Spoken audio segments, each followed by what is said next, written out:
Hello, welcome to this week's episode. I'm rejoined by my friend of mine, Erin Hynes from the Curious Tourism podcast. Erin travelled to Netherlands a few weeks ago, maybe a month ago in Europe, which is a big part of her family history and heritage. And I want to know what Netherlands is like because I've only been to Nijmegen, so it's incredibly under-travelled for me. Erin, welcome to the show. How are you doing? I'm good, thanks. Thanks for having me. It's been a while. I can't remember the last time we spoke, but I feel like the world has had a lot going on since the last time we spoke. Oh yeah. Oh yeah. Are you optimistic? Am I oh gosh, we're really getting into things right from the get-go. Yeah. I'm trying to be optimistic, which is difficult for me. Yes. I think we've exchanged a few messages where things have been really bad, saying this is just outrageous. And, Yeah. I don't even know where to start with that. It's not a politics podcast, but hopefully, I don't know, hopefully it gets better.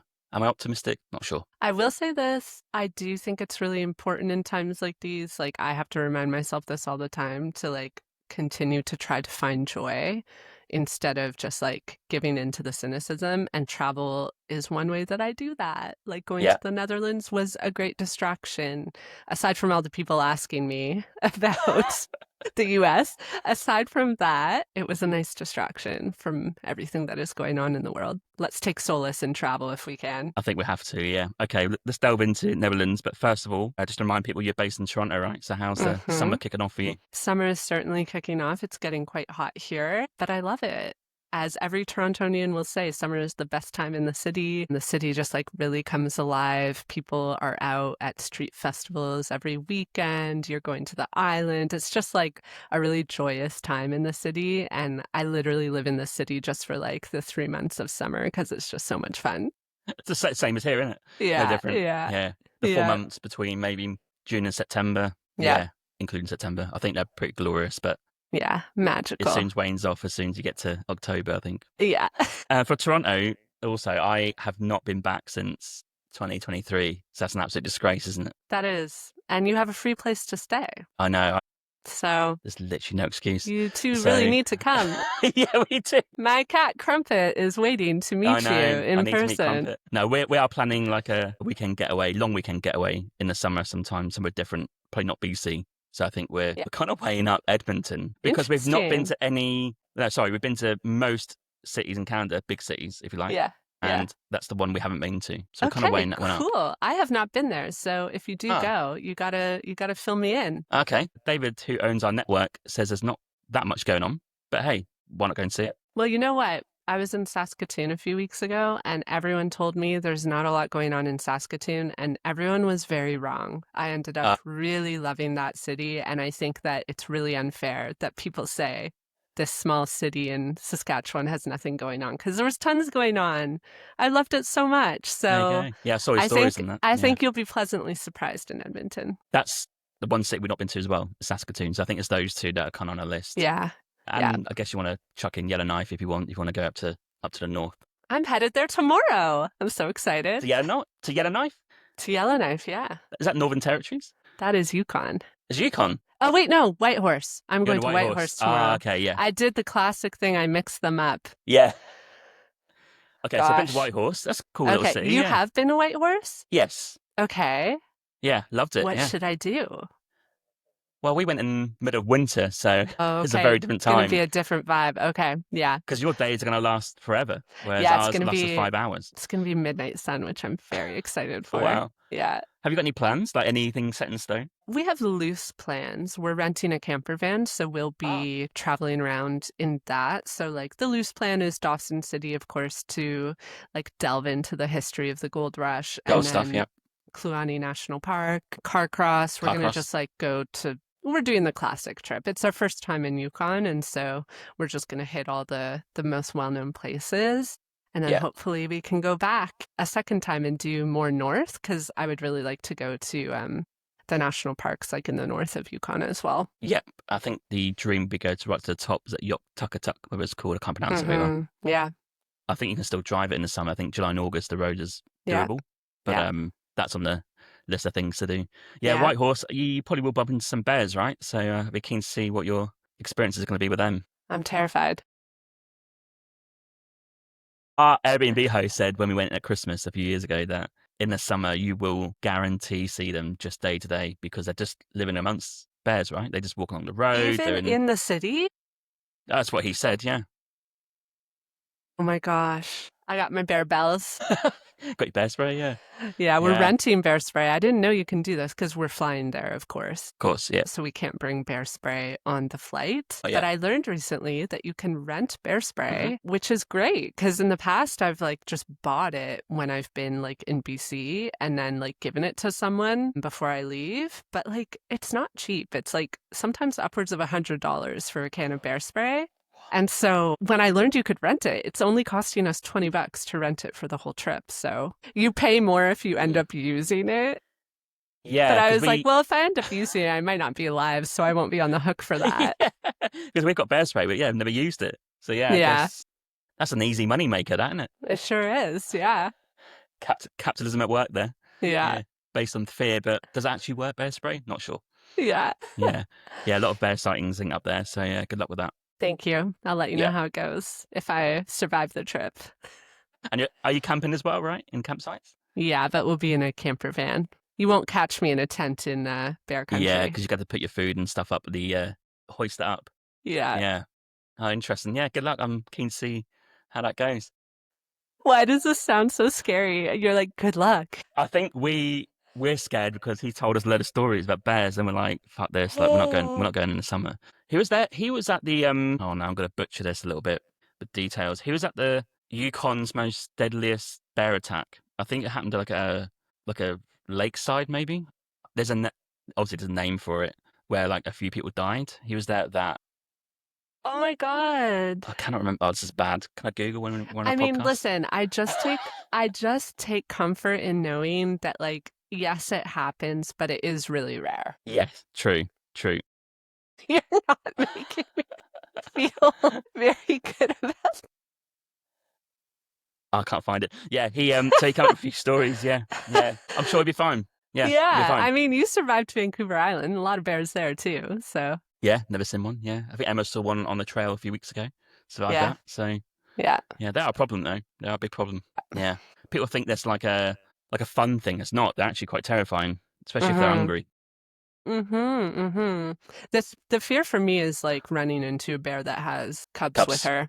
Yeah. I always tell people like for the most part, like I have like encountered them in Ontario. For the most part, like they're afraid of you too. Yes. So if you just slowly back away, they're going to do the same. It's just like if you surprise a mother, then you might have a problem on your hands. That's when you need to pull out the bear spray. Yes, and the guy at the Airbnb in Yukon said black bears okay. Like I think you can usher them off. They're pretty scared of you unless they've got mum and the cubs. He said grizzly bears not great. He said they like to play with you and toy with you a little bit. Brown bears just want to eat you. So they're the three he breakdowns he gave, and he didn't even touch on polar bears, which I don't think are in. No, they're more north, thankfully, because they don't hibernate. Yeah, there you go. That'd be fun. Yeah.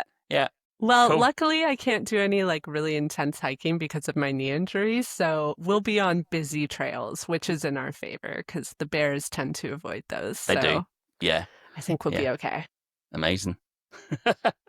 Okay, enough of bear chat. Let's go back to Netherlands. Personally, I'm from Norwich, which is about a 20-minute flight from Netherlands. We can get a ferry from the water, which is a 20-minute drive from where I'm from. And I went there once, right back in 2005. Can you believe I've only been there once? And that was to do the Nijmegen Marches, which is a 100-mile march in 4 days, which is to commemorate the Allies walking in and freeing the Dutch from Nazi occupation. So what happens is every year there's a walk. You have to qualify for it. You have to do a 50-mile walk in UK. And UK is the only country that takes cadets. So you have military there and UK cadets, which is an interesting experience because the cadets are kind of given their own little area because they can't really mingle with the military because they're doing a lot of stuff, drinking and partying and in between the walk, right? So that's my only experiences. And it was really hot when I went, like low 40s. And some people died on our walk, which is quite rare. So it was a bit of an experience, Yeah. I know people who have done it as well from Canada because, for those who don't know, Canada liberated the Netherlands from World War II. And so there's like strong ties between Canada and the Netherlands, and a lot of Canadian military members go over to do the walk. I know someone, like a family friend who was in the military, and he's gone every year for like 10 Oh, years is he? straight to do the walk. Yeah. Nice. Yeah. And we went at the beginning of May, which is around the time that the Netherlands was liberated, which was a really special time to go because there were tons of Canadians on our flight going over specifically for that, for Liberation Day in the Netherlands, because there are celebrations all over the Netherlands. Mm. And there was a lot of love for Canada during those celebrations because, yeah, we were the ones who liberated them. And it's kind of a cute story because my Oma and Opa were both in the Netherlands during World War II, and they remember being liberated by Canadian soldiers. So when they decided to leave the Netherlands post-war because things were dire there, the country was in recovery, they sought to go to Canada. And that's why I now was born here and am a Canadian citizen. So it's kind of like a nice little circular story, the ties that I have with the Netherlands through my Oma and Opa and through the liberation. Is that your grandparents? My mum's parents. Did they miss Holland? Would they ever go back to the Netherlands or? They went back often. Yeah. I would But not to say live. not to live. You Mm. know, it's funny. Like, I know that they definitely missed the Netherlands. They went back often. They did I feel I grew up in a pretty Dutch household because I Yeah. think like they shared their culture with my mom and my mom handed that back down to me. But I do know that when they immigrated, they made an intentional choice to become Canadian. Like they gave up their Okay. Dutch passports when they got their Canadian Yeah. citizenship. I'll always remember like my Opa always had a rule. He had a shop that he ran. It was like menswear. He had the shop for 50 years and the family rule was no Dutch in the shop. Like we would never speak Dutch in the shop with people around. It was only at home in the household. And that was Interesting. because he really believed in like being Canadian and not like making people feel like they were outsiders because they weren't speaking the language we were speaking. So I don't know that they ever like sought to go back to live. I think they were just so intentional about being Canadian that like that never crossed their mind. But it's funny because like now I want to go back and live in the Netherlands. I know. Which I think we're going to get to later on. Yeah. It's weird actually. I was doing some research today on Ricky Gervais of all people, the comedian. His dad is Canadian. He's from Ontario, Franco-Ontarian, and he lived in the UK because he served in the Second World War and was based over in Europe. But he stayed in UK, which is interesting because I'm like, why would you stay in UK when it's basically in ruins? You're not from there. Like, why don't you just go back to Canada? Like, it's all nothing's been destroyed. But hey, he stayed anyway. So hence why Ricky Gervais is born in Reading in UK. Interesting. Yeah. But I was thinking, like, why? Well, I do think at the time, like my Oma and Opa came in the late 50s, so they were Oh, right. in Canada during probably the best time. Like they really were able to make a good life for themselves here, especially compared to what they would have been able to do in the Netherlands. Like now the economy of the Netherlands is like pretty on par, but like at that time, like life was probably better in Canada for them. And I guess they did stay at least 10 years, right? After the war. Yeah. They stayed, so they were there quite a while, actually, now that I think about it after. Yeah, so they did actually see the recovery, and I guess you might give it a chance and then They start did give to it a realise. shot. They gave it a shot, yeah. Yeah. Okay. I want to know some facts about Netherlands and Holland. We're going to have to kick off with the name because I keep saying both. So first question off the bat, for me, football-wise, is Holland, traditionally. Yeah. But for the name, the difference between Holland and Netherlands, what are we saying? Do you know the reason why we say one or the other? Holland is a term that refers to a specific region of the Netherlands that's part of what's called the Randstad, which is the most densely populated part of the Netherlands. It also refers to like what's called the low-lying country. So Holland is like North Holland and South Holland. Those are two provinces. And because it's sort of like the economic center of the Netherlands, I think people just started referring to it as Holland, like colloquially, but like technically the country is called the Netherlands. But like Dutch people themselves will say Holland. Oh, really? Yeah. Like the thing is, there are probably Dutch people that technically do live in Holland, like the province. Yeah.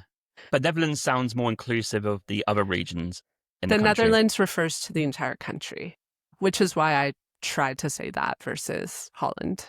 But I guess if you live in the Holland areas, you would just say Holland, wouldn't you? Huh. Yeah, yeah. But I feel like when I think about it, I've definitely met Dutch people abroad who refer to it as Holland. Okay. Watch out for it. Yeah. Should we agree Netherlands for the episode? Should Yeah. we say I Netherlands? would say Okay. the Netherlands Yeah. because like the travels that we're going to talk about, like I wasn't technically in Holland for Okay. most of those travels. And this is also a fun little fact. My Oma's side of the family is from Friesland, which is a province in the very north of the Netherlands. So it is technically the Netherlands, but Friesland has its own cultural identity, similar to how you would view like Quebec within the context of Canada. Yeah.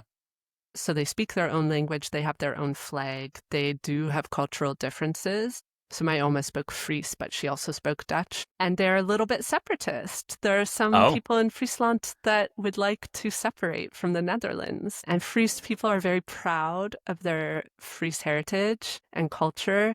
We have family friends here who, like one of my mom's childhood friends who was Dutch, she married a man who was Fries. And they met in the Netherlands, so they would come every summer, and he would come to this like town that my parents live in that's north of Toronto, and he would walk around literally in his clogs, and he would refuse to speak English to people. If you spoke to him, he would just speak Fries to you, and he would do it to my mom, and she would always laugh her head off because she was like, you know, I don't speak I speak Dutch. And I know that you speak Dutch and you speak English, but why are you speaking to me in Fries? So that's just a little insight into how, not like nationalistic, but how proud like Fries people are of their heritage. And I just love telling people that because like a lot of people I talk to have never heard of Friesland. And it's a really like special part of the Netherlands, so it's worth mentioning. Is there like a settlement there that people might have heard of? Is there like a big city or a small city? Leeuwarden? Okay. Have you heard of Leeuwarden? Have you heard of Groningen? Groningen? Groningen. Yes.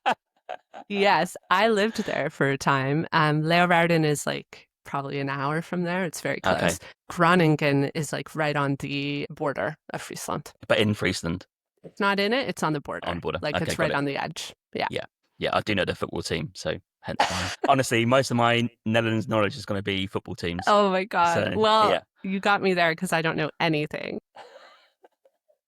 Okay, I got some facts actually that I drew from the internet. If they're right, great. If they're not, don't blame me.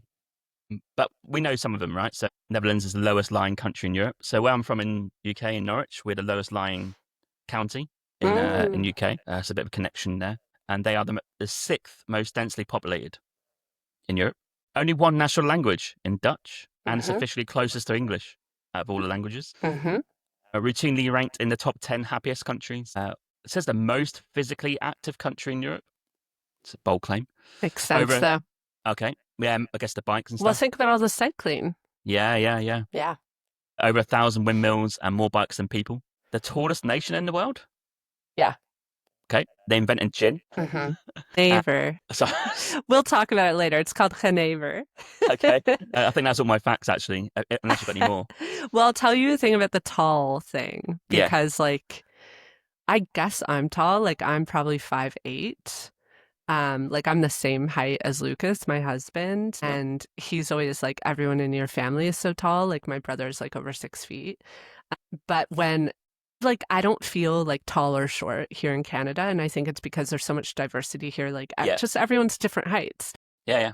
But when we were in the Netherlands last month, we went to like a less touristy region. So we were often in spaces where like it was very clearly just like Dutch people all around us. And Lucas would stop all the time and just like be like this, looking around and say to me, everyone is so tall. And it was so true because everyone around us would be like a head taller than us. You really do notice it. I wonder why or where the gene. Like DNA I feel stuff short. happened. I feel short in the Netherlands, which is funny because when I thought about it, like I had never really thought about it, but amongst my girlfriends, like I'm the tallest. So it was funny to like experience being short.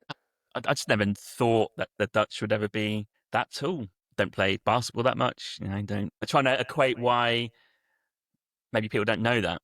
Because this is not a said thing that much. Who cares, I suppose, but is a thing. And if you Google it, there's actually like you can read about why Dutch people are so tall. It has to do with with a mixture of like economic factors, like that led to people, I think it was like 100, 200 years ago, like eating really well, Oh, and okay. then like their actual diet. There's a whole like slew of reasons. I can't remember them all, but that explain why Dutch people evolved to be tall.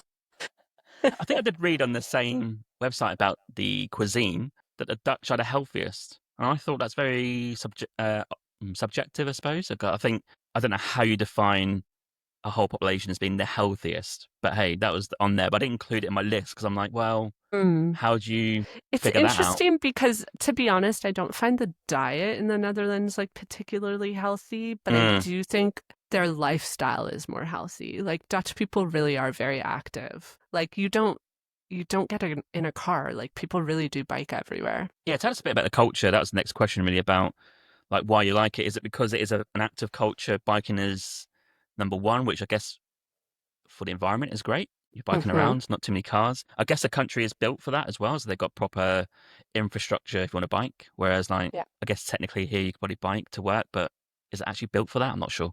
No. Yeah, tell us a bit about the culture, why you love it. Like, any favorite things about it that you just kind of miss Yeah. and want to go back I and mean, see.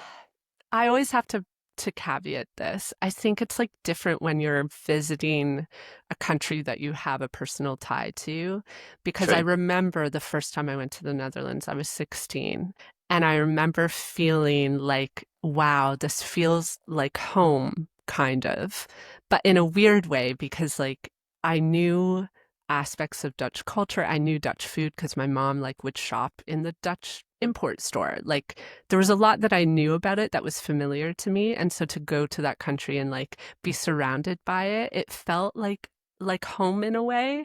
And so I think because of that connection, I love it because it's nostalgic for me almost. It reminds me of like my upbringing and my mom. And so it's a special experience in that sense.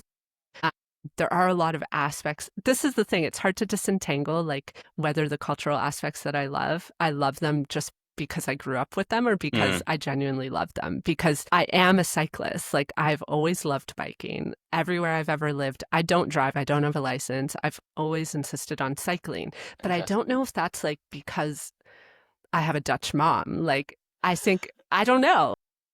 I am not a So cyclist. yeah, but so that is something that I really love about the Netherlands. And when I lived there, like I just loved that so much. And even on this last trip, I borrowed a bike from my cousin and was just biking everywhere. And I just love it. So that's definitely a big part of it that I love. But it's also like the familiarity.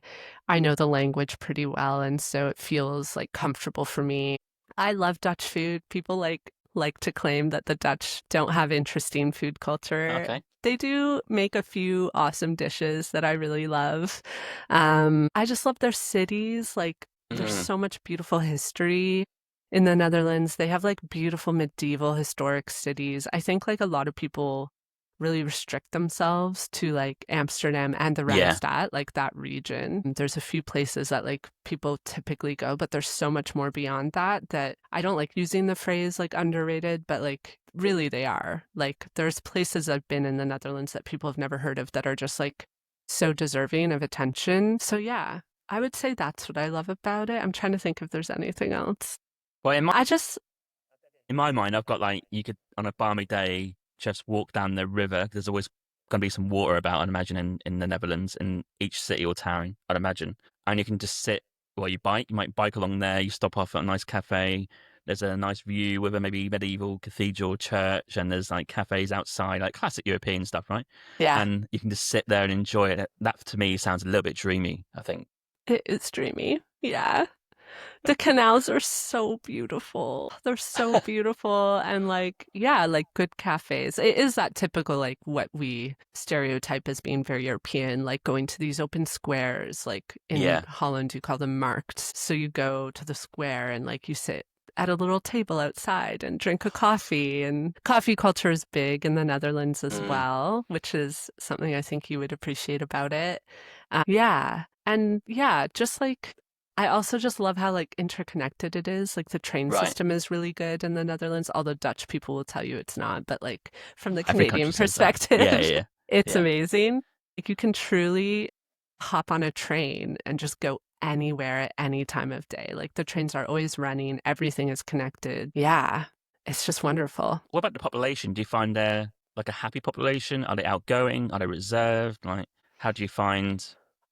It's Or is that hard. different by city? Or It's hard because I think I'm very acclimatized to like the Dutch nature, which I have heard people describe as rude. This is a thing. Like people find that Dutch people are people call it the Dutch directness. There's not a lot of like small talk or people don't beat around the bush like Canadians do. We're very passive aggressive and we'll definitely beat around the bush without saying what we actually mean. This is not a thing in Dutch culture. They also have like the typical European like service industry culture where it's not chatty like it is in North America. And I think people perceive that as like rudeness sometimes because I have heard from people that they don't find Dutch people very nice. I don't have this experience though, but I think it's because either I'm used to that or I'm often with family when I'm there. Like they don't behave that way with me. So I think every Dutch person I've met has been absolutely fine. Maybe there's a connection between, you mentioned earlier with Canada and Netherlands with the war. There is a connection with UK and Netherlands with the war. Like it's a big thing, like Arnhem and all that sort of stuff. We tried to liberate it early, Market Garden and all that sort of stuff. So I think there is a genuine respect and connection between Dutch and English people. And I think it is true that you'll notice like Dutch people when they hear that you're Canadian, and it'll be the same for you when they hear that you're British. It's just a general positivity because these relationships exist. It's hard to say. Like I've never experienced being there as like an American or another European, so who knows? But I do get that impression. Yeah. The other thing too is like I've noticed that the people who tell me they find Dutch people like too direct or rude, a lot of them have only been in like Amsterdam. of course. And it's like, okay, let's be realistic. Like most of these very over touristed European cities, like the people that live there are exhausted. Not happy. And so they just don't have the energy to be kind to every single tourist they interact with. Yeah. I get it. So I do think like the vibe is different when you leave Amsterdam. Okay. And what about the food? You mentioned food earlier. Have you got any favorite dishes, or you can describe some for us? Yeah. Or snacks? My favorite is probably bitterballen, which is basically like, I would describe it as like the Dutch version of arancini, if you've had that. So it's a fried dough ball. Yeah. And in the Netherlands, it's filled with like a creamy ragu, which is like a stew-like mixture of like beef or veal sometimes. And it's like thickened with beef broth and then seasoned. And so, yeah, it's like a fried little ball. And when you open it up, it has that like stew inside. It's kind of hard to describe. There's also like vegetarian, like nowadays they have all types. So you can get vegetarian bitterballen these days as well. It's so good. And it's often something that you're going to have like, people will call it like a borrelhapje, which is like a bar snack. So any bar that you go to will serve it, but you'll also see it in restaurants quite a lot. I also really love stamppot, which is something my mom made as I was growing up. It's basically just like potato and kale mixed together with a lot of butter and then gravy. So simple, but very good. And there's different types, so you can get like different types of stamppot. And then another thing like the Dutch are known for is pannenkoeken, so like just Dutch pancakes, but they're made in the more like European style, so they're very like thin. They obviously don't use like the same syrup we have. The Dutch have like their own syrup, which I will say I don't really like because I'm used to Canadian like maple syrup. Also, the interesting thing about pancakes in the Netherlands is that they're often eaten for dinner, not for breakfast. Yeah. And there will be pancake houses, they call them. So like if you're ever there, you'll want to go have dinner like at a pannenkoeken house. Or sometimes ships, like in Amsterdam, there's a pannenkoeken ship. So you can like go and eat pancakes on a ship. Okay. Yeah. Makes sense with the water there, I suppose. Yeah. Yeah. And I'll also tell you about Genever, which you mentioned, which is essentially like a Dutch gin. Yeah. So it's actually like traditionally Dutch and Belgian, and it has like a juniper flavor to it. Like it's a juniper spirit, I guess. And they've been making it in the Netherlands since the 16th century, I believe. Oh, okay. And they call it like the precursor to gin. Like it doesn't taste exactly like gin, but it is very similar. And actually like gin cocktails are very popular in the Netherlands as well. Right. I've noticed that Dutch people really like gin in general. I think they're into their drinking, aren't they? Yeah. Yeah. Like, I don't know. It's so hard for me to like generalize this stuff because like I have my Dutch family, right? Like I know what their habits are, but I can't speak for all Dutch people. I will say when I was there, like as a student in Groningen, I did notice like the partying was heavy. Like people were partying like Monday, Tuesday, Thursday, Friday, until like 6 in the morning. Yeah, Fridays off. Yeah. So there is a bar that you can go to in Delft, which is the first place we went to on this last trip. And it's one of the oldest bars in the city. It was established 1652 and it's like very cool. It has such a vibe. And this bar specializes in Genever. So if you ever want to like taste it, like you drink it straight essentially, like you sip it. So if you ever want to taste Genever, that's a good place to do it at this bar. It's called De Klomp. Okay, great word. Yeah. 2 words. Okay, as we're in Delft, that's next. So that's first on your trip. Can you tell the listeners where that is? And maybe if you know what it's known for, why did you go? Yeah. Well, it's South Holland, so it is technically Holland, and it's in the western part of the Netherlands. It's located between The Hague, which most people know, and Rotterdam. Okay. So it is part of this Randstad region that I was talking about that's like very densely populated. So Delft is quite easy to get to. It takes like 45 minutes from Schiphol Airport. Because we've been to the Netherlands several times, we knew that we weren't going to go to Amsterdam on this trip. So that's part of why we picked Delft. I wanted to go somewhere I hadn't been to. And Delft is known as one of the most beautiful cities, historic cities in the Netherlands. So when I saw that it was just like one train ride from the airport and only 45 minutes, I was like, that's perfect. Straight in. I will tell you, Delft is often treated as a day trip. A lot of people will day trip there from Amsterdam or from Rotterdam or from The Hague. And I think that it deserves more time. We spent 3.5 days there and we could have spent longer. It's just such a lovely city. So I would actually say, like, if I were to do it, I would plant myself in Delft and day trip to Rotterdam and The Hague. Wow, controversial. Controversial, I know. I know. I like it. It's actually known for, I've got here, 11 islands within the city and 80 bridges in the city centre. Yeah, I believe that. It's full of canals. Full of canals. The islands, like, it's interesting. I didn't really notice that, but because there's so many canals, like, I could have been on an island and not known it. Yeah, amazing. That's incredible. You just build a city around these individual islands, because it's like a lot of admin, right? You've got to build a bridge there, you've got to build a walkway over there. Yeah. Like, there's a lot of admin to get going, right?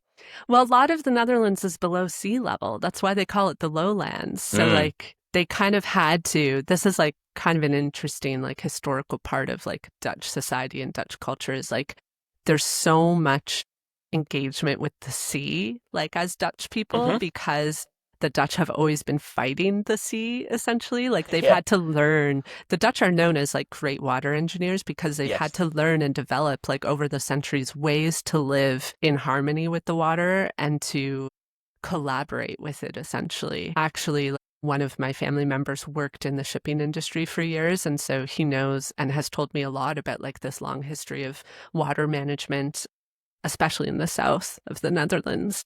So that's why so many of the cities have so many canals, because they need to put the water somewhere. Yeah, makes sense. I guess that's where the connection where I'm from is with Holland, or South Holland maybe, where it's mostly lowlands, is that we don't have the same problem, but we do. Some of the county is like quite low, and we're fully aware, I suppose, in our county that too much rise in sea level and then we're in trouble as well. Yeah. And the cliff is eroding as well. So it's like there's all these things going on which maybe has a connection with the Dutch people. Yeah. In terms of the same struggles. Yeah, definitely. And for Delft, I got here, it's got its own Leaning Tower of Pisa. Did you see that? I did. I didn't know it was called that. That's what it said on the article I was doing my research on. Interesting. Yeah. I don't actually know what it's called. But I think it's the old church. There's three like key churches in Delft. The new church, the old church, and then the third one, I can't remember its name. But I think it's the old church because I realize now I have a photo that I took of that tower from far back, looking at it like down a canal, and it definitely is tilted. Yeah. Okay. So were you just like dotting about the city, very casual travel, just get the bikes out or walk, and that's kind of what you're doing? Just it's a very walkable city, so that's most of what we did. We did visit all of the churches. One of the churches, the new church, is quite famous. It's called the new church, but like it's not really that new. It's still like hundreds of years old. It's just like newer than the old church. Yeah. These naming conventions always make me laugh. But the new church is really famous because a lot of the royal family is buried there in a crypt below the church floor. So it's a really interesting church to visit because you can learn about that history and why. The Dutch family is there. It's where William of Orange is buried as well. He's a very There he famous is. historical figure for Dutch people. And UK people as well. He Came played into a the royal role family. in Dutch independence. And yeah, you can go up the tower as well of the new church, which is fun because you get like a great view of the city. So yeah, we did that. Also, I mean, it's just such a gorgeous city. You do want to spend a lot of time just walking on foot around. and Yeah. just taking it all in. But the other very like essential thing to do there is to go learn about blue Delftware, which the city is famous for. It's a type of Dutch pottery that's known for its blue and white hand-painted designs, and it's been traditionally made in Delft since the 17th century. Delft became the main production center of this cookware and pottery, so over the years it's just like maintained that connection. And yeah, it's very much a symbol of like Dutch cultural heritage. You see Delftware in most Dutch people's homes. I always can tell if someone has Dutch heritage because like you'll often spot Delftware in their house. Like have a Delft plate like hanging on my wall. Yeah. So yeah, there's a factory there, which is one of the original factories. You can go there and learn about like the history of the pottery and like the tradition of making it, how they make it, and then the current like modern tradition of Delftware. And then of course you can purchase some Delftware. Of course. Yeah, souvenirs, right? Yeah. Did you get any? Did you buy any? We did. We bought one thing. Here's what I'll tell you, like actual Delftware, like the hand painted is like very much out of most people's price range. Sure. So like we got the like mass produced Delftware. There's like three lines. There's like the cheap line, the mid range, and the like luxury. We went for the mid range. Okay. And like, do you like use it, or is it there for decoration? No, it's decorative. Some people use it. Like some people, like my mom has like some of the like more mass produced, cheaper like Delftware that she uses like on a day-to-day basis. But like we bought a plate and the plate hangs on our wall. It's like it's more a piece of art, I would say. Okay, fair enough. Yeah. Okay. Do you have any recommendations of anywhere to stay? Where did you stay in Delft? We stayed in an Airbnb, which we don't often do. But we wanted to because we were there for a couple days. We didn't want to eat out the whole time, especially with my food allergies. It's always like nice to have a kitchen. So we decided to stay in a small apartment, but we stayed in an awesome one that was like connected to the home of our hosts, which is something I try to do if I'm doing an Airbnb. So our hosts were a Dutch family from Delft, and they were living right below us, and we were in like this little attic apartment. Oh, nice. And it was just so cute and so beautifully decorated. Had tons of Delftware and also Vermeer knockoff paintings because Vermeer is from Delft. He is. And yeah, it was in a great location. It was a lovely, lovely stay. We really loved it. Okay. Before we move on, randomly talking about your allergies for traveling. My partner has just been diagnosed with celiac. So that's going to change the game for eating and traveling, isn't it? Yep. I don't know if people know, when you get tested for celiac, you have there's a number which is a threshold. There's 12 basically. So when you get tested for your blood test, I was tested. I didn't actually know that until I checked my last year's results. I'm 0.5 out of 12, like not getting any reaction to it at all, which is interesting. I thought it'd be higher than that.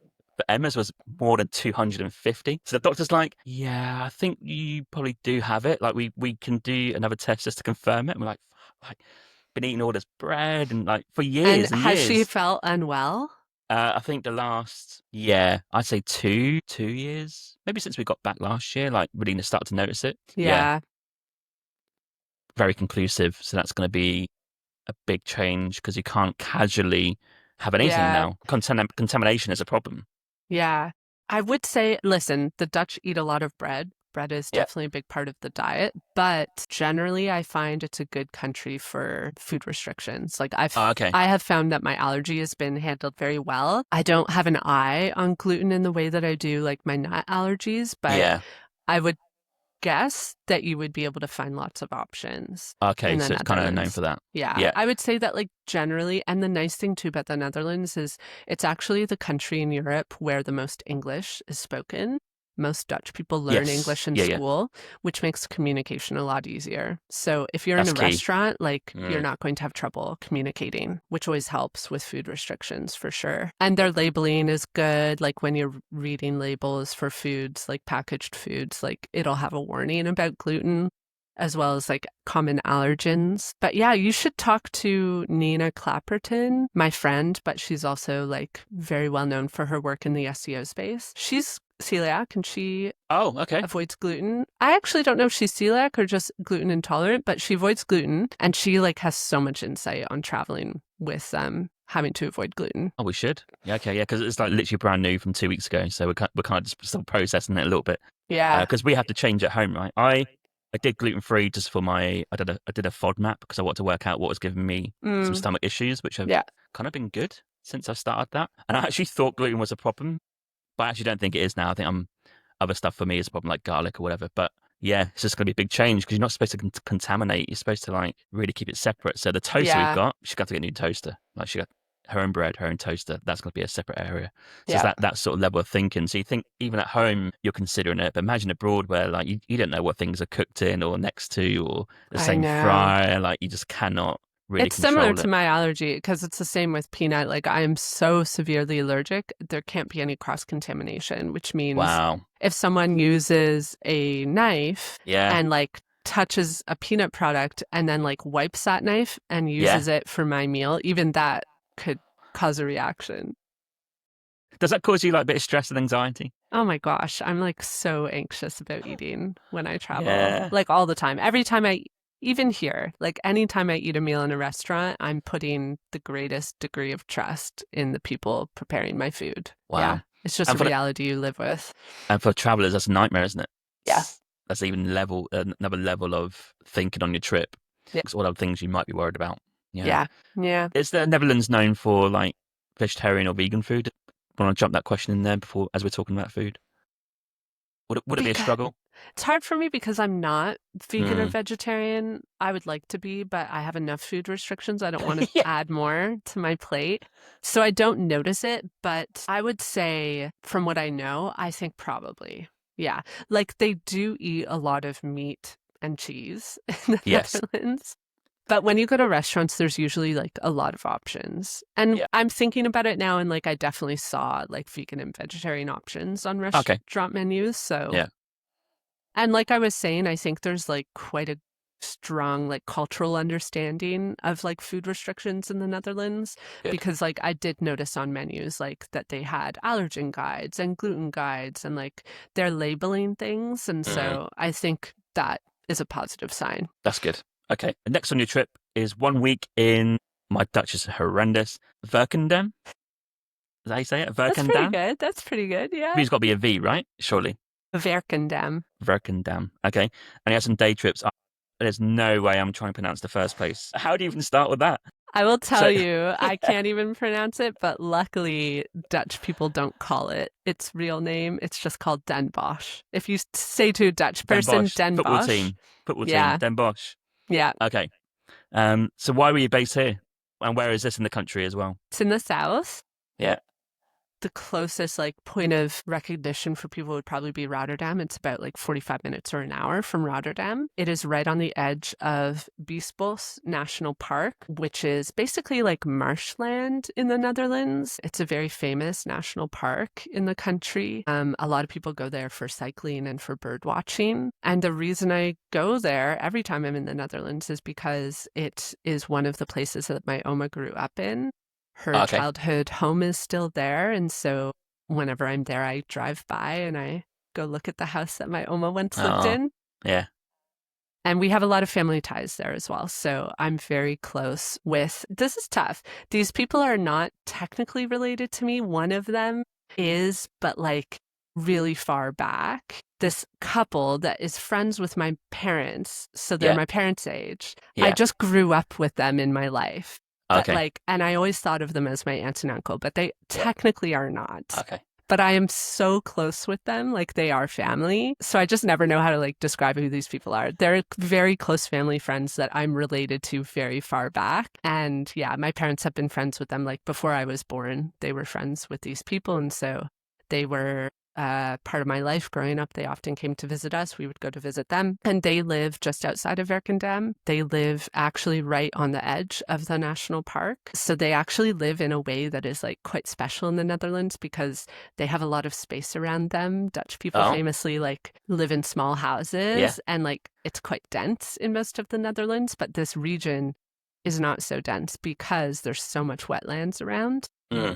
So they live on a house or in a house that's raised. It's on a polder, it's called, which is basically like a built up piece of land that is built up so that like the rising water levels like don't impact it. So polders are often farmland, but you'll also find like homes that are built on polders. So their house is on a polder that's connected to a dike. So yeah, they live there. They have like a beautiful home. And so I like to go and stay with them. So I just stayed with them for a week with Lucas. My parents also came. Oh, amazing. And then, yeah, we just spend our time like they have several boats, including like a traditional Dutch boat. So we'll go sailing like through the marshland. And then we did lots of day trips in the car, of course, to like nearby places. But yeah, it's just like a really magical place. And these people are very, very important to me. I love them. They're like honorary parents almost. So just having the chance to spend time with them in their home is always very special. Just that lifestyle just reminds me of our home. Because we are by the national park called the Broads in Norfolk, where it's a man-made waterway system. I think it was probably built 300-400 years ago. That could be completely wrong. Sorry. But the premises, you would drive like 10 minutes, 20 minutes from Norwich City, which does have its few waterways as well. And you go to probably Acle, which is like the start of the Broads. It's like a little village town, and you just get a boat out and you just go and ride the Broads. Just like weaves in and out of the county. Quite lowland as well, like just in and out. Kind of just that whole thing you just said just kind of reminds me like that's what my people would do. Aw, that's such a fun takeaway from this conversation. Like I didn't know that there were so many like connections between that region of the UK and the Netherlands. But it makes sense. I think there is. Yeah. I think also we just have the similar lifestyle. You mentioned about space, right? UK is quite condensed, as you probably would know. Like London is like ridiculous, and so many cities have so many people. But where I'm from, it's known jokingly in UK as probably the inbred place because it's so much space and so far from anywhere that it's just little towns, one small city in Norwich, but like everywhere else in the county is small village, small towns connected by a few roads, but mostly especially waterways in north of the county towards the sea. And we just have a lot of seaside communities. Like, it's just that sort of different lifestyle, maybe compared to someone who's from like middle England who lives in the Cotswolds, completely different. Yeah. So yeah, in a weird way, I guess I would probably feel a bit closer to your parents and their friends and the way they live in Holland or Netherlands compared to maybe someone who lives in like London or Birmingham, like these big cities, right? Yeah. And it really is like kind of quintessential like Dutch life when you're like here because like they have bikes. And so like Luke and I would like get on the bikes and go cycling down the dike. And then like you come across a windmill because like windmills are everywhere. And you have some windmills in county, yeah. It's just similar stuff, isn't it? Yeah. Stop off at a pub. Drink, get back on your bike. I don't think like Berkendam is like a place that tourists go typically, but like if you're in a car or you can can you get there? It might be one of the few places that you can't get to by train actually. Oh, okay. I think it might be. The place you would have to go to is Dordrecht, and then from Dordrecht you could take a bus there, but it's a very small town. But if you're interested in like wildlife, especially birds, going there and like going into the national park is definitely worth it. And you can rent a bike and just cycle around for sure. And you did some day trips as well. You mentioned Dordrecht. Again, I do know the football team. Then Bosch, I know the football team as well. And Gouda, is that known for its cheese? There's my summary. Yeah. What's your summary? Known for cheese. Yeah. To be honest, like that's why we went. I had never been and I was like curious about the history of cheese in Gouda, especially because I love that cheese. Like I grew up on it. So they do. I think it's twice a week. I'd have to double check what days of the week, but twice or 3 times a week they do a cheese market. in Gouda. And it is a bit of like it's put on for the tourists, Sure. but it is a cool experience because they demonstrate like what the cheese markets used to be like over 100 years ago, and how people would like bring the cheese in and like display it, and how they would barter for the cheese, like barter the prices. There's like a really Mm, specific way that this was done. So you see demonstrations of that. And then, of course, like if you want to have Dutch cheese, like of you're going course. to do it in Gouda. And it is a really cute town. Like we really enjoyed just walking around and visiting some of the churches. There's always like beautiful old churches to visit wherever you are in the Netherlands. Of course, Gouda has nice canals. So it's a beautiful town to walk around. Yeah. Do you think like any town, if you were to get a map of the Netherlands and say, look, do you know what, I'm going to risk going here, know nothing about it. They're going to have canals, aren't they? And they're going to have, on the whole, that sort of lifestyle.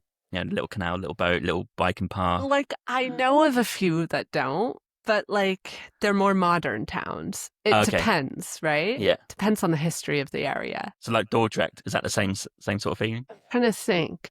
Do they? They must. I think they do have canals. Yeah, I think they do. But Mm. yeah, similar. Like Dordrecht is. To be honest, I haven't spent tons of time there. Like we just popped in for an afternoon just to like drink coffee and walk around, which is often what I do with this family. Hmm. But yeah, I couldn't. To be honest, I couldn't tell you like what to do as a tourist in Dordrecht because we always Okay. just go and like walk around. Walk around, yeah. Yeah. Is that the same for Den Bosch as well? Just again, a casual walk around, Yes, soak but in the atmosphere. Den Bosch is really special. Oh, There are like very special things to do there. The thing about Dordrecht is I've been there many times because it's very close to Berkendam, so I don't go there like with the tourist brain. okay. Den Bosch we went to with the tourist brain because it is a Yeah. very special city. It's one of the best preserved medieval city centers in the entire country. Oh, wow. So you can see old ramparts and you can see old city walls that are still visible. There's also a lot of fortifications left over there and like really beautiful walking routes that you can do like all around Mm. the fortifications. And it's especially famous for its network of canals because it has special canals. They Oh, run under the city. So what? they go through the city, but also under. So often, like inside buildings, there will be canals running below them. So when you're walking like around Den Bosch, like you'll look down and there's a boat and a canal below you, and you don't even realize it. Can't get my head around it. Hang on a minute. So it almost sounds a bit like Venice. You just kind of built on the water. Yeah, but it's in Den Bosch, they are below, like often you don't even see them because streets are built above them. Can't get my So head you around do it. see them sometimes. Got to But go. a lot of them are hidden. And the reason it's like this is because merchants used this system to deliver goods to the city. Like contraband goods, you mean? Just to hide under. No, Okay. just as like a way to transport things. I mean, a lot of the Netherlands did this, like especially Yeah. in medieval times. But the city, like it was the easiest way to transport goods to shops. So Okay. these like canals would run underground and then like you would drop off the goods like below street level, and then they would like enter directly into the shop. And then famously, like it was also the sewage system for the city. And I can't remember what year, but at a certain point, like the city was like, this is not okay. It Yeah. smells really bad. Right. And then they changed the system, and now it's more for the tourists. So can So you you take like can, a yeah, like a you can little take a tour boat around. or Yeah, like yeah. a okay. Oh, Yeah. wow. So you get on the boat and it just like blows your like I had walked around Den Bosch and I knew Mm. that there were canals there, but like it wasn't until I got into this boat that I realized how many there were. And like you're just like in the dark a lot of the time. Yeah. Like all the boats have a flashlight on the front because when you are going like under the buildings, it's like pitch dark down there. Wow. That's blown my mind a little bit. Yeah. Yeah, it's such a cool Yeah. city. They Yeah. also have their own like pastry that you can Okay. eat, and it's like a massive cream-filled pastry that's like kind of like I would almost liken it to what's the donut we eat here from Tim Hortons? I can't eat Donut. it because of my allergies. It's like chocolate with like creamy filling inside. Oh, Boston cream. It's sort of like a Boston cream, but like Okay. the chocolate part of this pastry is hardened. Okay. Right. Anyways, you can get this all over the city. Ah, interesting. Talk about pastry, right? I want Yeah. to call out my friends here because it's quite funny. So my friends Chris and Sarah, they have a YouTube channel and they're campervanning around UK at the minute, which is great because I get to see them check out my country. They said, look, we're nervous about putting this video out about England, right? I was like, right, okay. They said, because English people can be a bit basically dicks about certain things you get wrong. I was like, right, okay. But they said the one thing we got wrong that we didn't expect to get wrong and caused the most outrage was a pastry. I was like, what do you mean? She goes, well, we described a sausage roll as meat between bread. I was like, no, it's not bread. They go, yeah, we know that now. All the comments are like, it's puff pastry, it's pastry, it's pastry, it's pastry. I'm like, yeah, I'm surprised you got that wrong in your YouTube video. So that's quite a big thing in the UK to get a sausage roll. Yeah. And I said, unfortunately, I don't like people commenting bad things on videos, but the comment section are right. It's a pastry. It's not meat between bread. Honestly, similarly, I'm afraid that like a Dutch person will listen to this episode and be like, she got this wrong, she got this wrong. Like, who knows? Anyways, this pastry is called a Bosch ball. I can't pronounce it, but you just ask for the famous pastry if you're in Den Bosch and they'll know what you mean. Yeah, so pastry is, well, UK for sausage rolls is puff pastry. Puff pastry. Yeah. Nice. There you go. Not sure if it's gluten-free. Probably not, if I'd guess. Yeah. So yeah, they got a load of stick about that. They thought like maybe some place names or like the wrong pubs or a generic chain. You know, it's eating a sausage bread thing. I don't even know what they called it. But yeah, there you go. Okay, next on your trip, Utrecht, big city, fourth largest city in Netherlands. Arguably the oldest city, actually, 1122. Yep. Is when it became a city. Has large medieval walls around the city. Looks very vibrant by the looks of it. Classic canals running through as well. A huge university. I think I knew that as well. Used to have tax-free beer back in the 1600s. A classic site is Dom Tower.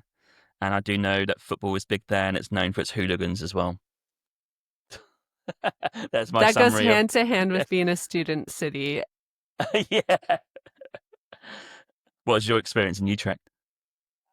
I loved it. It was my second time there. I went this time because another family member lives there, someone I'm really close with. So she and her husband lived there. So I wanted to spend some time with them. So I went there basically for a week as well to just fit in time with them when they weren't working. And in the meantime, do my own thing and just like wander around. So yeah, I did go up the Dom Tower. It was very cool. But this is also one of the world's leading cycling cities. So like all of the Netherlands loves to cycle, but like Utrecht is like, they love to cycle. Like they're almost anti-car there. Like a lot of places you go in that city, like you do not see cars. Like it's just cycling. Yeah. So I was lucky because my cousin, she's not technically my cousin. I just call her that. Again, this is just like, we're related. I don't know how. So she's just my cousin. She gave me her like backup bike, which was awesome. I will say though, it's very easy to rent bikes. In the Netherlands, there's like stations where you can just like tap your credit card and take a bike for the day. Oh, wow. Great. So even if you don't have a random cousin, you can get your hands on a bike while in the Netherlands. So yeah, she lent me her bike. So I spent a lot of time just like cycling around, taking the city in. One of my favorite things that I did was go to the Speelklok Museum, which is a museum that's dedicated to self-playing instruments. So something that the Netherlands, you'll notice there is that you'll see on the street often street organs. And these are used for busking. They're basically just like, they look like an organ and they'll have these like figures on them that kind of dance as someone like winds it and it plays music. And these have existed in the Netherlands like for like, I think as far back as the 1800s. And it was actually a thing, I learned this at the Speelklok Museum. These street organs were a thing all over Europe, but they really took off in the Netherlands because the Netherlands is so flat. So they're heavy, like people would have to push them. Yeah. So because the Netherlands was flat, it was like easier for people to like move these around from village to village. So they really took off there. So this museum like goes through the whole history of these instruments, but they also like present like giant dance hall organs from like these tiny music boxes. And if you go at the right time, you can join a free tour where one of the staff brings you around and they actually demonstrate the use of these instruments. It was just so cool. Like I've never been to a museum like this and I learned a lot and the instruments were like so cool. So yeah, I definitely recommend that. And then the other thing about Utrecht that I think makes it really special is its canals, of course. Of course. Yeah. But they have special canals that only exist in Utrecht. They don't exist anywhere else in the world. This is a 2-level canal system. So there's like, it's hard to explain. There's like street level, Yeah. then there's a level below where there's like another platform that's on par with the water, if that Yeah. makes sense. And then on the level below street level, there's typically a wharf cellar, they call it. So you can Okay. enter a cellar that is basically below the street. I just can't get my head around how we're shifting water to different levels. It's Dutch engineering. I know. I just cannot get my head around it. Yeah. For me, it's like water is just there, it exists, it's there. But the fact you can have different levels where you have one bit of water and a break. Well, and another... you know how we have lock systems. Okay, lock here. systems. Yeah, They yeah. use lock yeah. systems in Okay. Holland quite a lot. So yeah, and they have locks like in Utrecht that you'll see, and they're on the outskirts of the city because that controls the water levels in the city, right? Got it. Yeah. So yeah, and so similar to Den Bosch, these canals were designed this way to make life easier on merchants. So merchants would like use these canals, stop somewhere, deliver goods to the wharf cellar, and the wharf cellar would connect, like you go deep into the cellar and it connects to a building that is above street level. So it was just an easy way to deliver things without interrupting like the life on street. Yeah. Yeah, and so nowadays those wharf cellars, like it's not used anymore for these purposes, but a lot of them have been converted into sometimes people's homes, but tons of them are converted into restaurants as well as bars. So there's this whole like culture of going down to like the second canal level to eat. It's just really, it's a really cool vibe. Like, yeah. So like Lucas and I would go down and like have a glass of wine like at water level, like in a wharf cellar. Yeah, it's really beautiful. All I keep thinking about is Venice, right? Because I keep thinking Venice is so overvisited. It's based on water. I'm like, well, is this a great alternative? Probably Utrecht's not going to like this, but is it a great alternative maybe to see somewhere like it, where we all know Venice it's got its problems. Obviously, this weekend, Bezos has shipped in a load of random people to go to his wedding. Like, people are not happy about that. But if you just don't want to contribute to the Venetians' problems with tourism, can you go to somewhere like Utrecht and kind of see same? Is that a fair comment or not? I will tell you, there is a town, I don't know if it's a city, a town in the Netherlands that is called the Venice of the Netherlands. It's called Giethoorn. It's famous for its canals. I don't know. You know this. I lived in Venice at one point. And to me, it's quite different. Like the canal culture is very similar, but the aesthetic is very different in my mind. Yeah. And so I think like, yes, it would quell like the urge to experience like canal life a little bit, but I do think they're different. Sorry, that's not a very good answer. Listen, I love Venice and I would like people to experience Venice. Just go in the winter. Go in the winter. Yeah, I agree. We went in February, I think, or February or March. Yeah, it's so much quieter and they need the tourism resources at that time because like obviously over touristed places like this, like they get like a huge like influx of like funds during peak season, but then in the off season, like businesses suffer. So if you want to avoid like contributing to over tourism, definitely going in the winter is the best time to visit Venice. I guess the biggest difference I could maybe think in my mind is Venice has had to deal with living on water. Whereas it feels like the Netherlands are sort of living. They're trying to keep the water out. Yeah, the full tide of the water out. Yeah, effectively, that's the difference. Yeah. So you got like different like engineering and these like low level canals. Like it's ridiculous, but I guess that's necessary to maybe not end up like Venice, I suppose. Yeah. There you go. Wow, a lot of canal chat. I think people are listening, right? I want to mention a place. I don't know if you've been, but if people are thinking of Netherlands, like I would, you think tulips and you think windmills and you think like maybe biking along a path and seeing a windmill in the distance. There is a place you can see like loads of windmills, right? I think I've got that again. My Dutch is going to be horrendous here. The Zans, Shans and Kinderdijk. Is that the place to see the windmills? Have you been there? Or yeah, like, have you got any recommendations for like seeing that classic view of working old windmills? Yeah, the Kinderdijk is amazing. Okay. It is very touristy. It's probably one of the most touristy locations you can go to in the Netherlands, but it is for a reason. It's a UNESCO World Heritage Site. There's 19 windmills there that are like, some of them are like 200 years old and even older. A lot of them are still functioning. Some of them people do live in windmills in the Netherlands. And so, yeah, it's a really magical place. I will tell you that you can go at any time of day. You don't need to pay. The only thing you pay for, I believe, is the museum. The museum is worth going to. So what I tell people is it's close to Rotterdam, so most people will visit out of Rotterdam. And Kinderdijk is actually the name of the town. So the town is Kinderdijk, and they call the UNESCO World Heritage Site that just because of its proximity.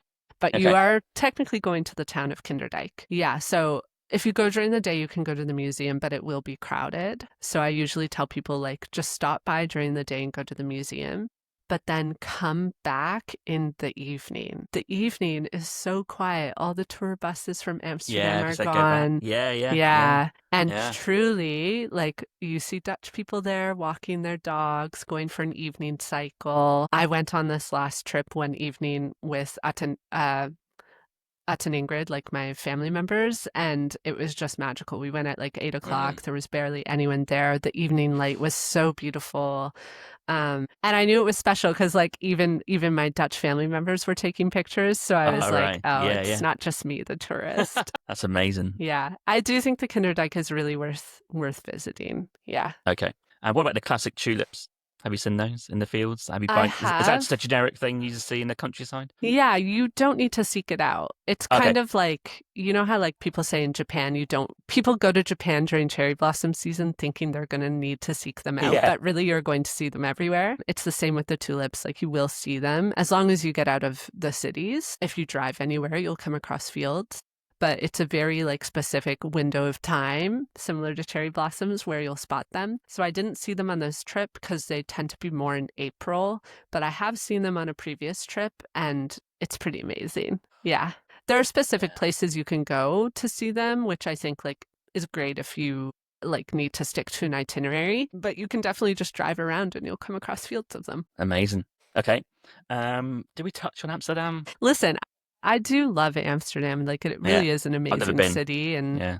they're, especially like if you're into art, the museums there are wonderful. I do think going to the Anne Frank house is a really important Yeah. experience. I've done it twice, and both times it was extremely impactful. It's just a very busy city these days with tourists. Yeah. I would say like try to go in the off season.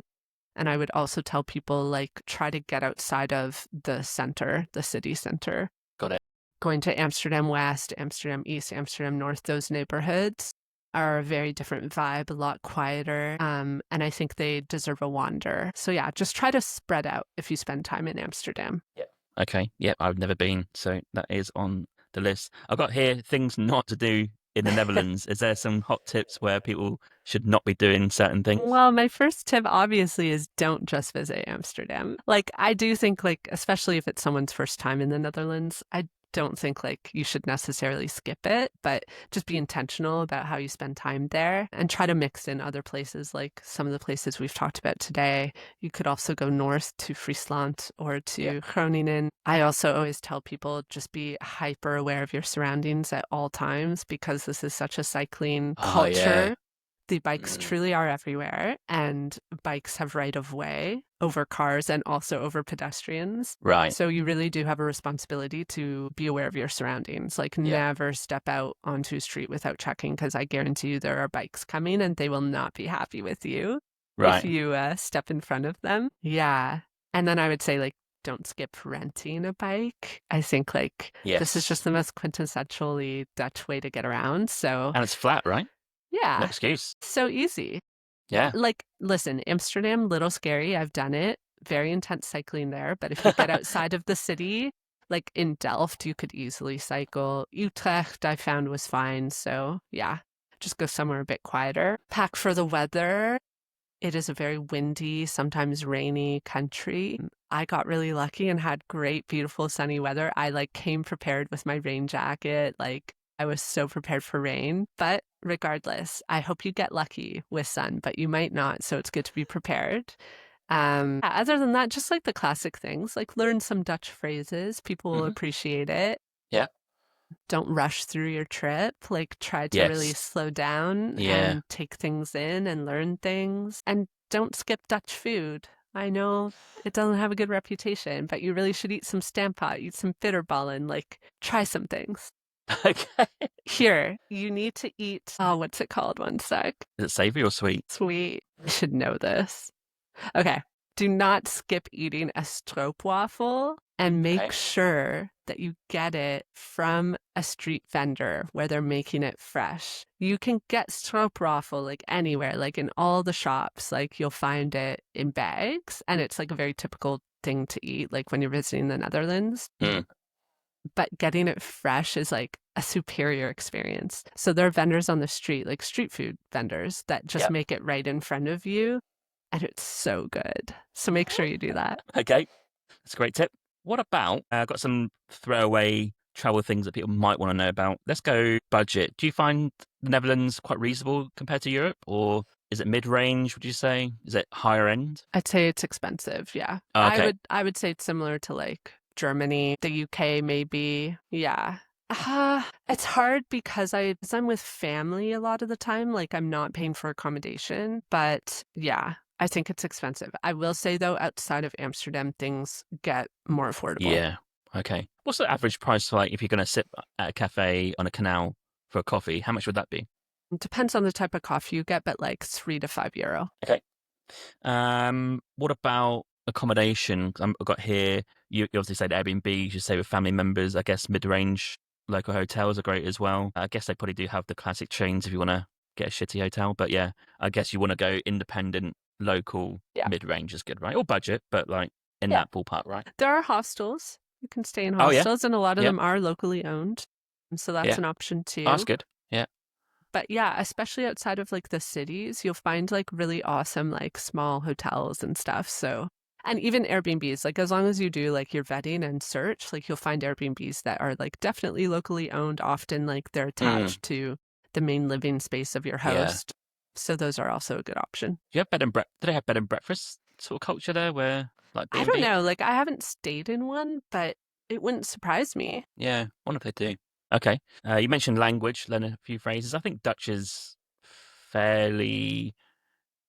No, it's not easy. I think some of the pronunciations are Yeah. quite hard, whereas like, if I was learning German, I think I find that easier than Dutch. That's what Lucas says. Like he finds German easier. It's because Yeah. in Dutch it's the h sound. Yes. That's hard. Yeah. But learning a few phrases never hurts, does it? Mhm. Okay. And you mentioned also with people speak English. That's right. Every Dutch person I've met speaks great English. Public transport, quickly, you probably will fly into Amsterdam, I'd imagine, if you're flying internationally. I guess there's trains all around the country from there, right? So trains are good. You mentioned bikes. Probably don't rent a car. Is that worth it or not? Or would you go, like, but buses are decent as well? I haven't traveled by bus. I know they exist. The thing is, because the train network is so Yeah. good, like you're probably mostly just going to be doing trains, bikes, and walking. I know my parents in the past have rented cars, but they only do it when they're going to areas like Friesland, for example, where Yes. the train network Yeah. isn't as strong. The further away from Amsterdam you go, like the less infrastructure there will be. All that said, like rural in the Netherlands isn't the same as like rural in Canada. There's usually some form of transport. So I think once you get out beyond the train networks, you could probably still get around by bus. So I don't know. You could rent a car depending. I think it just boils down to like how you want to go about your trip. Okay. And any final comments on the Netherlands? Are you interested in going to Suriname in South America? Dutch colony back in the day? Yeah, I've actually never been to a country that the Dutch did a lot of colonizing. Yeah, So it like, did, yeah. there's lots of places I could go um, where that colonial history exists. Yeah, to be honest, I've thought most about going to Indonesia, mainly because my Yeah. Oma and Opa unfortunately were colonizers. They spent some time in Indonesia. So growing up, they would tell me about like the year that they spent living there, and they had a lot of memories of that, which has always made me curious to go there. Mm. But yeah, I think like going to any of those places would be interesting for me. There's a few in the Caribbean as well. Yeah, Aruba, classic. Yeah, yeah, Saint Martin. yeah. Yeah. Oh, it looks South amazing there, actually. Africa, Namibia. Maybe, of Yeah, course. the Yeah, Dutch yeah, were yeah. all up in colonizing people. They were. Do you know what? I'm going to put this out there. Is this going to be controversial? I think they get away with it a little bit. They do. They do. I think UK obviously gets a lot of rap for it. The French do as well. Belgium because of the Congo. But I think the Dutch sort of goes under the radar a little bit. But actually, they're everywhere. I was in New York, called New Amsterdam back in the day. Yeah. They had Suriname back in South America. Is it East India Company? No, sorry. What's it called? Indonesia, basically. Indochina, right? Indochina? I don't know what the name was. It's the East Dutch Company, whatever it's called. I do think they slightly get away with it. Mm-hmm. Is that a fair comment? I Not think sure. that's fair. Yeah. And I mean, this is a discussion for another time. I have thoughts and feelings about like the way that this history is taught in the Netherlands. And like Right. I do think it's changing. So like I studied there for a little bit, and so I had a lot of conversations with fellow Dutch students about like this colonial history. And when I lived there, I walked away feeling like Canadians were in a much more progressive place with grappling with our colonial history than the Dutch were. My observation was that Dutch people are very like protective of their Dutch culture and fear that accepting like this colonial history like is a bad mark on their culture, which I mean, arguably it is like for any country.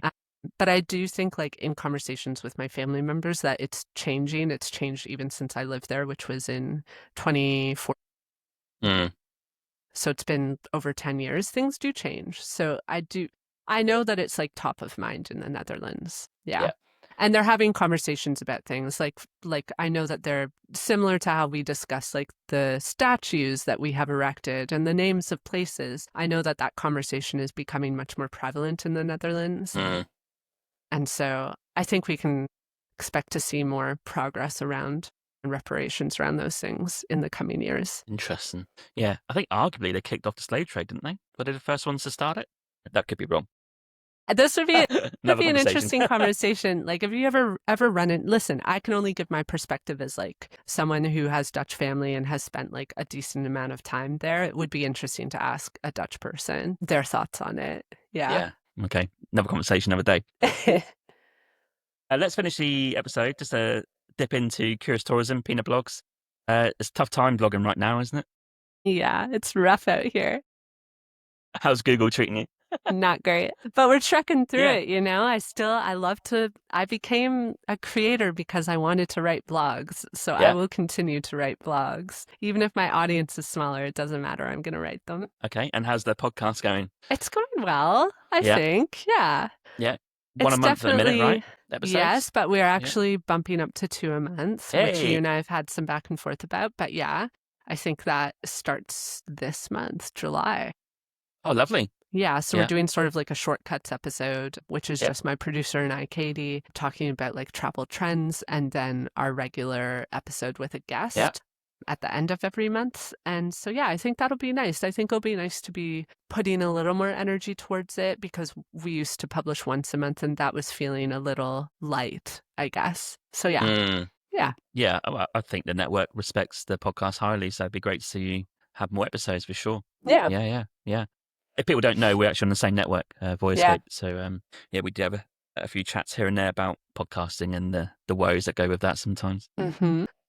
Any updates for travels for 2025? You got anything coming up that's exciting? Yeah, I am flying to Yukon tomorrow, which is exciting. Wow. Haven't been before, so it'll be my first time. It'll be my first time in a territory, actually, of Canada. And it'll be the most north that I've ever been in Canada, so I'm very excited for that. And so we leave tomorrow. We'll be there for 8-9 days or so.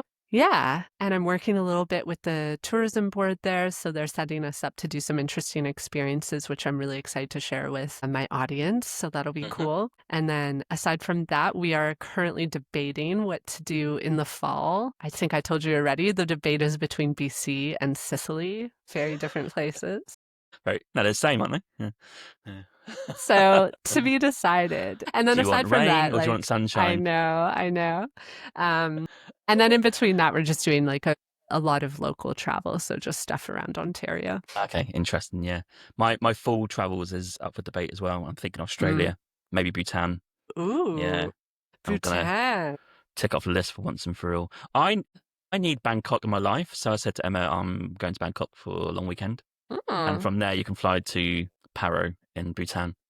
Yeah, I've looked into it.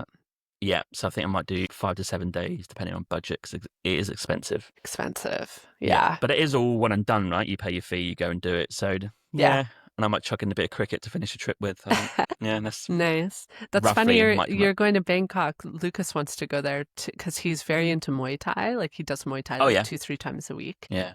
And he's always wanted to do Muay Thai in Thailand. And so he's thinking about going solo to Bangkok for a week or two just to like do Great. Muay Thai for 2 weeks. That's amazing. I want to go and redo my travels there from 2013 because I was very green at that point. So that's the first trip outside of Europe, apart from Australia. Same as UK in it. So Yeah. let's say first trip outside of Western culture, outside of Europe. Started my whole big 2-year trip, and I was so culture shocked and in a daze, and new time zones and smells and getting scammed. I saw a load of stuff. I didn't really take it in. So I want to go back as a much more experienced traveler and do the same thing. I want to go and see the palace, the kind of Buddha. I want to go to all the markets. I want to do the boat on the water, the transit boat, and just kind of redo it, I think. Yeah. I so am on board with this. I think, I had the same experience where I went to Bangkok for the first time around the same time, 2014. And I went there like as the last stop on like several months in Southeast Asia. It was basically I went there just to fly to my next country, which was India. And so I settled down there for like, I think 2-3 days. I got sick while I was there, like was in the hospital. I just like didn't experience it. And I remember thinking I didn't like it. Later, like a couple years later, I was like, well, I didn't really like experience it. So I can't really have an opinion on whether I like Bangkok or not. Like, what did I do there? Barely anything. And so I actually went back last November and I was there for 2 weeks. I just planted there. I was there for a work trip and I just like had an amazing experience, like so much better. I loved it so much. It's such a great city. And it is like, it is it's an intense city. So I feel like you do need to spend time there to like really settle into it. Yeah. I absolutely loved the city. The problem is I was there for a week. So I loved it because we didn't want to move, but we had to get a move on to Cambodia. But half that week was in Koh San Road. Like, unfortunately, it's a sick experience when you're having younger, right? You are partying all night. And the day is recovery pretty much. Yeah. And you do it again. So I kind of wasted half that week, I feel like. Met some great people, don't get me wrong. Yeah. There's some questionable stuff like elephant sanctuary and ping pong show. Not proud of that. All that sort of stuff. But I just need to go back and be a normal experience, respectful tourist. If you go, let me know because I've been there so recently. I have lots of recommendations to share. So and this is what I mean. Like, I know what I saw, but I'm like, probably loads of stuff I just didn't even know existed. Yeah. So I need those recommendations again. Yeah.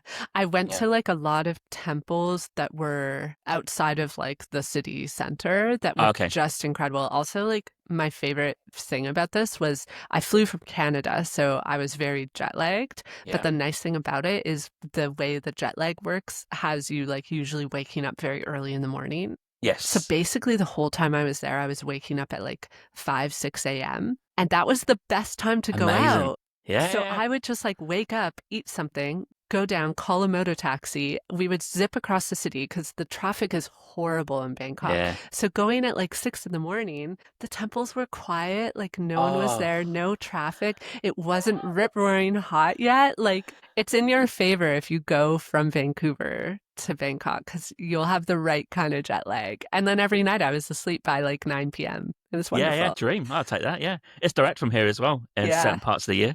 Nice. Yeah. Nice. Yeah, not cheap to fly, but direct. So that's something, right? Yeah. So I think that's kind of eating away at me. I just need a bit of Bangkok or Thailand in my life. I haven't been there for ages now. Yeah. How many hours is the flight from Vancouver? 16, is it? 16? Yeah. Straight. Is that right? God, my facts have been horrendous. I actually think I transferred in Vancouver when I flew it in November. I think it was 10. Flight duration direct, that's 16 hours, 22 minutes. Wow, I can't believe I did that. So you connected you're basically traveling the whole day. Oh, yeah. Yeah, you're doing 24 hours. I remember coming home, I flew Bangkok, Vancouver, had a 2-hour layover in Vancouver, and then had to fly 5-6 hours back to Toronto. It was brutal. That's horrendous. That's horrible. The one place that Vancouver flies to, you can't fly to anywhere here, cheap or anywhere, but you can go to Bangkok, Hawaii, or Mexico City. There you three. Japan. Can't you fly to Tokyo? I thought you could do Tokyo direct. Yeah, true. And Hong Kong, to be fair. Yeah. Yeah. Those are great options. Yeah, it's not bad. It's just But so all long long. haul, aren't they? Yeah. Isn't Listen, that this is my blocker. Like every year, inevitably, Luke and I are like, should we move to the West Coast? And we're always really? just like, no, because Toronto is just, for some places, like for getting to Asia, Toronto's really hard. But for most other places, it's a lot better. And we have so many options for flying. Oh, we're talking about moving to the East Coast. Halifax, because that's like direct to London, 5.5 Yeah. hours or 6, and you're straight into it. And the time difference works well. You can fly during the day because I can't sleep at night. So Mm-hmm. the problem with here is every time I fly long haul, it's generally in the evening at night, Yeah. and I Yeah. can't sleep. So I'm out I for know, 2 I'm the days. same. Yeah. Yeah, it's a Yeah. real big problem. I know, it's a problem for me too. Literally, like I flew to Bangkok and I was awake the entire time. Yeah, I don't know The entire time. how to It doesn't resolve it. matter how tired I am, like Yeah, my body refuses to sleep on a plane. yeah. Just refuses. It's horrible. Maybe the only way is business class. I think So I that think that's what it is. You and I we're luxury travelers that the world has not rewarded yet with yeah, yeah. upgrades. Maybe if I slept down, nice seat, or it turns into a bed, maybe that will help. Yeah. No, I actually think that is it though. Like Yeah, I think so. I Yeah. have to be lying flat, like otherwise I can't sleep. Because I also don't sleep in cars or buses. Like I just No, can't. no, I don't do Like that either. actually, when I was traveling in Southeast Asia, I loved it because we would take night buses and like people don't care what you do there like they do Yeah, yeah. here. So once the bus was going, I would just get in the aisle and sleep on the floor and people would just step over me.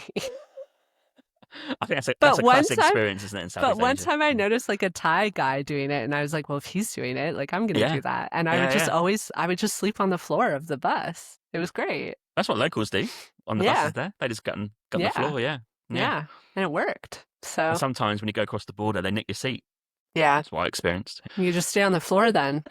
I'm too Why old to sleep not? on floors now. Yeah.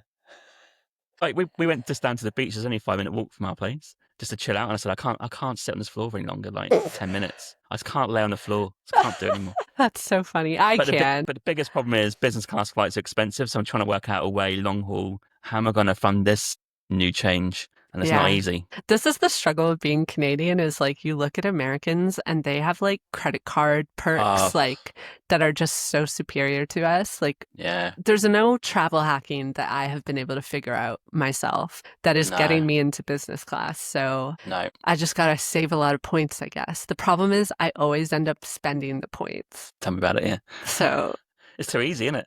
yeah. Yeah. Anyways, Oh. one Anyways, day, one day. one day, this time next year, maybe not. Yeah, we'll see. Well, thanks, Erin, coming on. It's been a great chat. Lots Yeah. of Netherlands chat, the odd travel here and there. So I'll be keeping an eye on your travels rest of the year. Looking forward to seeing them. And we'll reconnect hopefully on another episode. Could be about any country, could be anything, could be a regular thing. We're in talks with that as well. So yeah, let's keep an eye on that. And thanks for coming on. Appreciate it. Thanks for having me. Cheers.